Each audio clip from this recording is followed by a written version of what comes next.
Hi, everyone. I want to talk about Cain and Abel's offerings.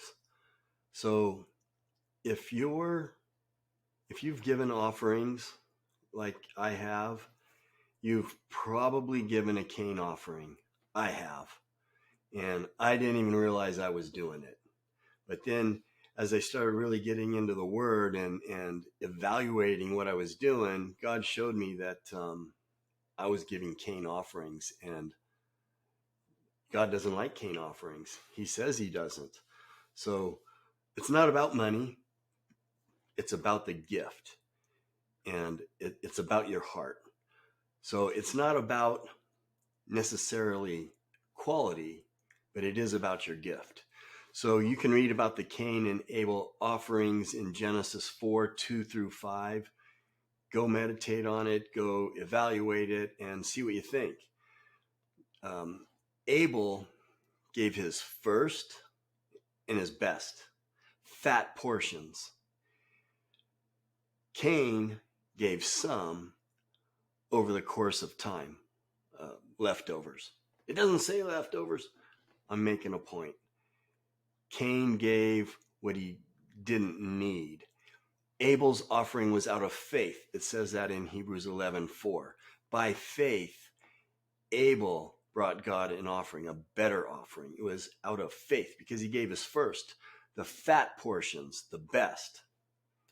Is that what we do when we give an offering, when we take something to the church, or are we giving leftovers? So there's a difference between giving and faith. Faith, and you're trusting in God when we give in faith. And in Malachi 1:8, it talks about offerings and people giving blind, lame, diseased animals.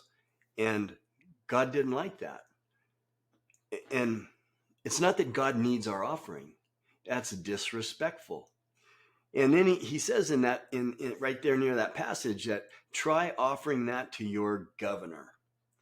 And it makes me crack up when I think about when the Queen of England was alive. They'd have these parades on her birthday, and people are going nuts. They're running along her side of her chariot and just going berserk.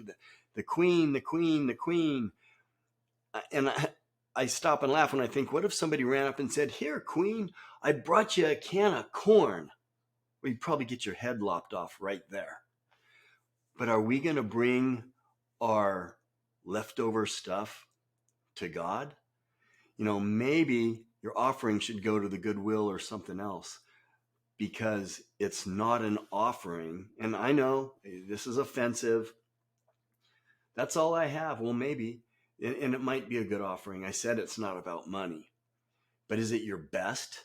Is it your first? And if it's not, then maybe you might want to consider putting that offering somewhere else. Because if it's not your best and it's not your first, then it's a Cain offering. And I'll give you an example. When I mean it, it's not about money.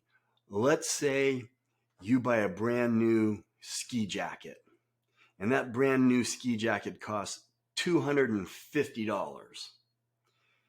And you use it that year, and this is a spectacular jacket. It's a $250 jacket that you go skiing with. Well, next year you buy new resources, new coat, skis, or whatever. Now, next year you buy a new coat, and that coat or jacket is $251. And so what do? I'm going to take this $250 jacket. It's not about money. And I'm going to give it to the church. And then we feel so good about ourselves because we gave the church a $250 jacket. Now you just gave a Cain offering. You gave what you didn't want. You bought a new coat that you do want. If you want to give an Abel offering, you keep the old one and you give God the new one. That's an Abel offering.